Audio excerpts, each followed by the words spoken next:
U.S. Army was deployed to Iraq in April of 2006. We were stationed in Ramadi, about 123 kilometers, roughly 77 miles, outside of Baghdad. I was riding in a Humvee headed toward Baghdad on emergency leave because of a death in my family. It was close to midnight. Our vehicle had 4 people inside, plus a turret gunner. 2 other Humvees were with us, 1 leading and 1 following, 5 people in each. Since I was leaving the combat zone, I didn't have my weapon with me. Suddenly, the lead Humvee slammed to a stop. Our first thought was that we might have encountered an IED or a VBIED. The team leader radioed the first Humvee, and the conversation went something like this. Humvee 2. Something flew in front of your vehicle. Humvee 1. Yes? Humvee 2. What exactly flew in front of you? Humvee 1. We don't know. We just saw something. The third Humvee chimed in. Does anyone hear that sound? The reply came back. Yeah. But we don't see anything. What about you two? That's when we saw it, off in the desert beside the highway. A black figure shaped almost like a massive bird, but not quite. It seemed to be surrounded by a shifting, smoky vapor. A dark, blackish-green haze with hints of blue swirling around it. We all stared, trying to understand what we were looking at. The 2 soldiers with better night vision gear could see something there, but the smoke distorted the view so badly that its details were impossible to make out. In just a second or two, a large rock, about the size of a human head, was hurled at one of the Humvees. Rules of engagement kept us from firing unless we were certain about the target, so we froze, trying to figure out what we were dealing with. We switched on a spotlight. The moment the beam hit the creature, it shot straight upward into the air, and a piercing, unnatural screech echoed through the night. Within a minute, everything went still. No movement, no sound. We sat there stunned, confused, shaken, scared, and unsure of what had just happened. When we arrived in Baghdad, we picked up a translator who was joining the Marines working alongside us. The team leader mentioned the incident, and the translator said quietly, "It sounds like you encountered an ifrit, a winged jinn." We were all speechless. None of us reported it to our command. Back then, admitting you'd seen something strange could easily be labeled battle fatigue, what we now understand as PTSD, and it could end a career instantly. It's been 13 years since that night. I met my husband in 2015, and he had also been deployed to Ramadi with a sister unit. When he told me about an eerie encounter he experienced on the exact same stretch of highway during his leave, it stopped me cold. His story matched mine, except his convoy didn't stop. They just kept driving, terrified. That area was extremely deadly at the time. An aid station was attacked and blown apart, and as a medic, death was something I saw constantly. But even with everything I experienced during that deployment, I still can't fully comprehend what happened on that highway. And the strangest part? In the last 2 places we've lived, something seems to have followed us.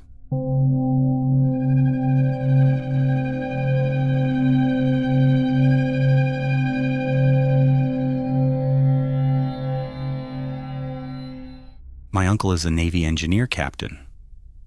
Before that, I served as an engineer in the Army for 3 years. During his deployment to Iraq, he went through things that he almost never talks about. He once told me it was some of the most disturbing experiences of his life. He's a devout Catholic, and he's always found my more spiritual or pagan-leaning beliefs a bit odd, so we never discussed the paranormal much. But recently he gave me permission to share this story, hoping I could offer some perspective.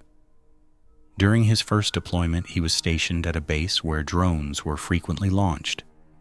One night they received reports of a large hostile force gathering inside an abandoned mosque close by. A bomber was sent in and the building was completely destroyed. The next day, an elderly man came to the base, furious and devastated, demanding to know why the mosque had been blown up. He had walked several miles to confront them. He claimed that the mosque wasn't only a place of worship, it had once served as a prison. He had worked there as a young man, but he didn't clearly explain what he meant, and the soldiers eventually sent him away. Then things started getting strange. From the eastern wall of the base, the ruins of the mosque were visible. Multiple reports came in of figures standing on the rubble, watching the base silently. A small squad of volunteers was ordered to camp at the site overnight to investigate. My uncle volunteered. Nothing happened for hours, until midnight. A large vulture suddenly fell out of the sky and landed directly on their tent. Shaken, they went out to look around. One of the soldiers was suddenly knocked to the ground by a dark figure that smelled of rot. The soldier said its breath felt like opening an oven full of scorching heat. After that, things escalated. Shadowy forms would appear closer and closer to the base. Bushfires would erupt from nowhere. Vehicles were found covered in ash-gray handprints and smudged footprints. Patrols reported being followed by something on the other side of the wall. They discovered unexplained tracks in the dirt. Some soldiers even described a creature like a hellhound that chased them. The base commander started to believe the old man might know more than he originally claimed. They returned to look for him, and this time he was far calmer and more willing to explain. He told them that long ago the region had been overwhelmed by numerous jinn, dangerous types, including beings he referred to as hin and vin, similar to jinn, but even more elusive. The mosque, he said, was built by a group of men who dedicated themselves to capturing and imprisoning these entities. They stored them in the basement, and according to the old man, at least 50 of them were sealed down there, not counting another room that only the senior members of the order were allowed to enter. Eventually, the men who maintained the place either died or moved away, and the building fell into disuse. No one knew what became of the imprisoned spirits after that. When I asked my uncle what ultimately happened after the soldiers learned the truth, he refused to tell me. He said he'd only share the rest if I approached it from a more serious, disciplined place than just paranormal interest. This was the first deep conversation he and I ever had, and the first time he admitted to experiencing something so extraordinary. He wants to know whether others have had similar encounters, especially considering how many soldiers in Iraq and Afghanistan have reported sightings of fiery jinn. He's curious about whether the increasing number of jinn encounters has anything to do with the conflict itself. Thanks for listening, and for any thoughts or stories you're willing to share.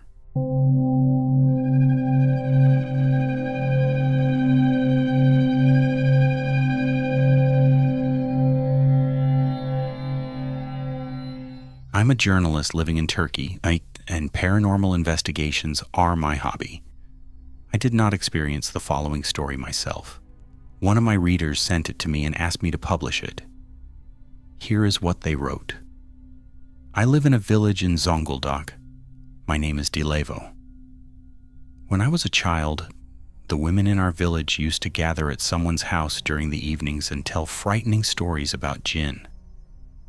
They scared each other for no reason, but I would always go with my mother, sit with them, listen to every story, and get deeply influenced by what they said. Our village is an old mountain village, isolated, neglected, and built entirely on a slope. There isn't a single flat road anywhere. The streets have no lighting, but at the entrance of the village there is a mill. My mother and her friends often went to that mill early in the morning to grind corn into flour, staying there until evening. There were cherry laurel trees and fig trees around the mill. One day before sunrise, it was still practically night, I went to the mill with my mother. We unloaded the sacks of corn inside the building to start grinding. At one point, I had to pee, and since the mill had no toilet, I went under a fig tree outside. After I relieved myself, I walked back inside. While I was helping my mother, she suddenly told me that she had to run home for a moment and would return soon. She said, "Don't go anywhere." The moment I was left alone, something happened. Maybe psychological, maybe real, but I began hearing a voice calling me. Hey, hey. Just then, the mill door flew open.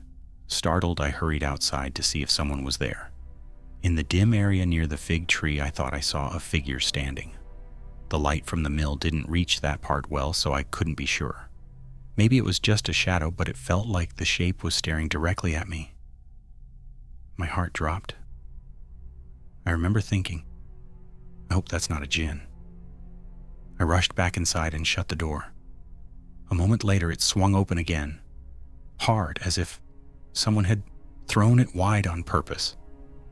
Panic overtook me. I didn't know what to do. My first instinct was to run. The moment I stepped outside, I saw dozens of shadowy figures surrounding the mill and standing in front of me. Terrified, I ran back inside and sat on the floor. I started reciting prayers while crying. I was so afraid, I lost awareness of myself for a while. That was when my mother returned and took me home. I was clutching her so tightly that I bruised her arms with my nails, though I didn't even realize it at the time.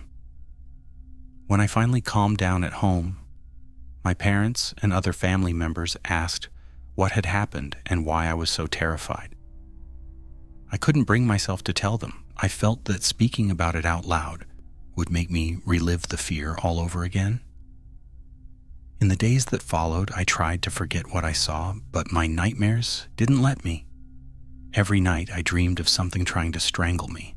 The dreams felt so real that I often woke up gasping for air. These nightmares only happened on nights when I fell asleep without performing ablution. My family saw that I was mentally deteriorating, so they took me to the imam of our village mosque. They explained everything to him, but the imam said there was nothing spiritually wrong with me. He suggested that what I was experiencing might be psychological, but I wasn't crazy. My family thought perhaps the imam didn't understand matters related to jinn, so they took me to another hoja, one known for dealing with hauntings and breaking spells. When we met him, the hoja placed a bowl of water in front of me and said, "Look carefully into this water. If you see anything, tell me exactly what you see." I swear I saw the same beings who were strangling me in my dreams. I told him everything I saw and answered all of his questions. In the end, he handed me a vevke, a talisman. He said, "You must always keep this talisman on you. As long as you carry it, jinn cannot come near you or harm you. But if you remove it or lose it, they may return and haunt you. They could even kill you." I wore that vevek as a necklace for years.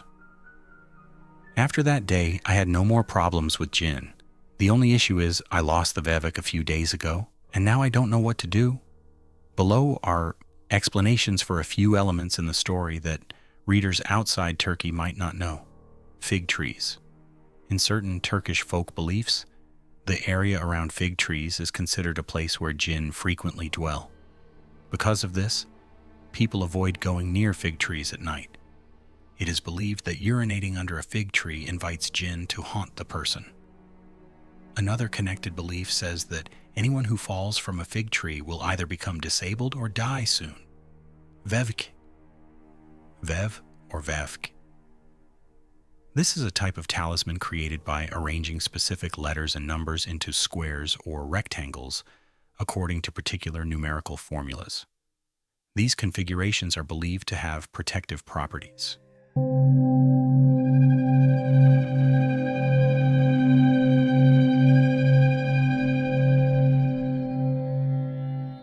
I studied at a university in Malaysia, thousands of miles away from my family. This began very early after I moved there. Our campus was far from the main city, and as international students, we were always low on money, so going into town was a rare thing. Most days I just stayed inside my hostel room. One evening around 7 or 8, 2 friends and I were returning in a borrowed car when the car suddenly shut off. We got out to check what was wrong. The moment we stepped out, the car started on its own. We told ourselves it had to be some technical fault, even though none of us understood anything about cars. So we got back in, only for it to die again. My friend kept trying the ignition, but it wouldn't start. We decided we should push it, but when we tried, it felt like the entire vehicle had turned to solid concrete. The friend who was driving stepped out to help, and the instant he did, the car turned on again. Hazard lights blinking, headlights fully bright. We panicked. None of us wanted to sit inside it anymore. We waited for passing cars, flagged one down, and asked the people to assist us. Somehow we managed to get back to campus and quietly return to our rooms. That night I couldn't sleep. I felt like something was inside my room with me, moving where I moved, watching me, waiting for me to catch a glimpse. I kept suddenly looking up to try to see someone, but there was never anyone there. I asked my friends the next morning, but neither of them had felt anything strange. So I tried to ignore it. But when night returned, the uneasiness came back even stronger.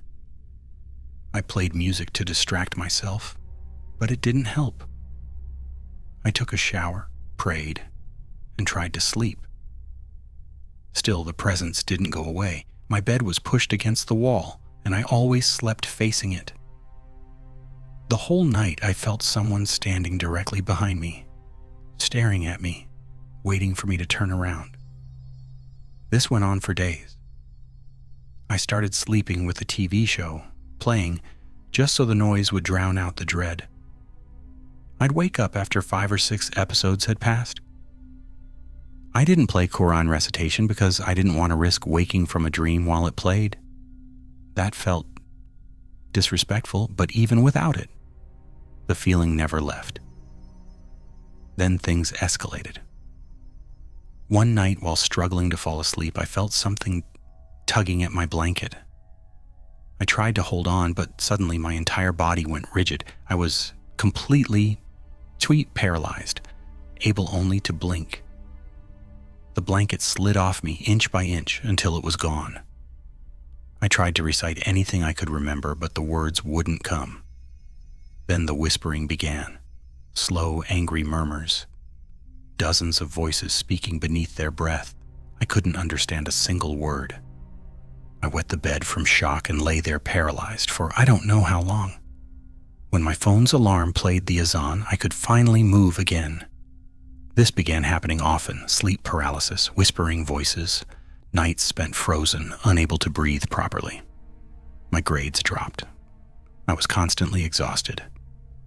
One evening I grabbed my things and went to sleep in a friend's room, the one who was usually high. When I walked in, he looked at me and said, "Who are the other guys?" There was no one with me. I called him a stoner, rolled my eyes, and went to sleep on the floor. The next morning, while we were getting ready for class, he mentioned it again. "Your new friends are strange.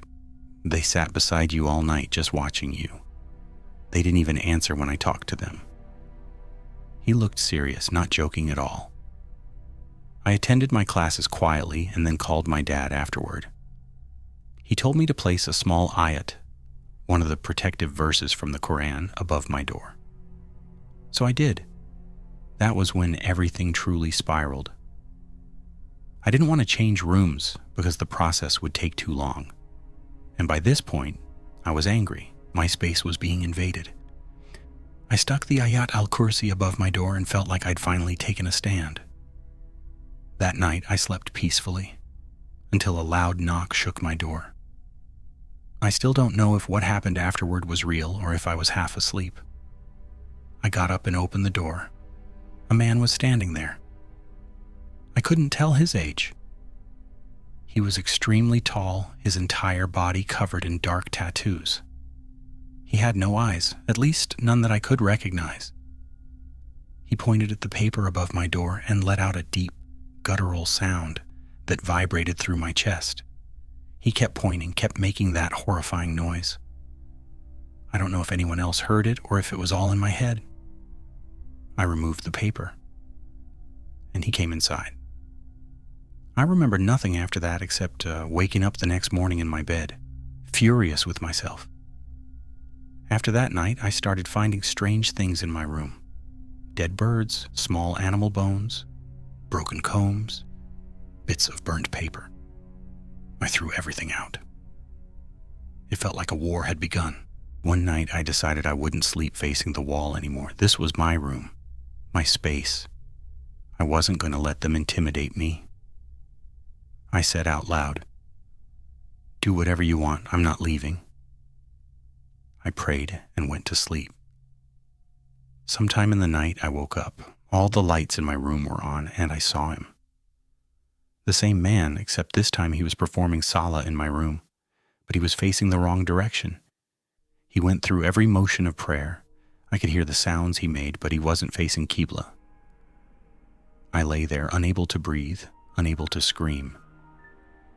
Then he turned his head, slowly, and stretched his arms toward me, except they weren't arms. They were long, black, snake-like limbs that looked capable of wrapping around my neck and crushing me instantly. I was reciting something in my heart the whole time.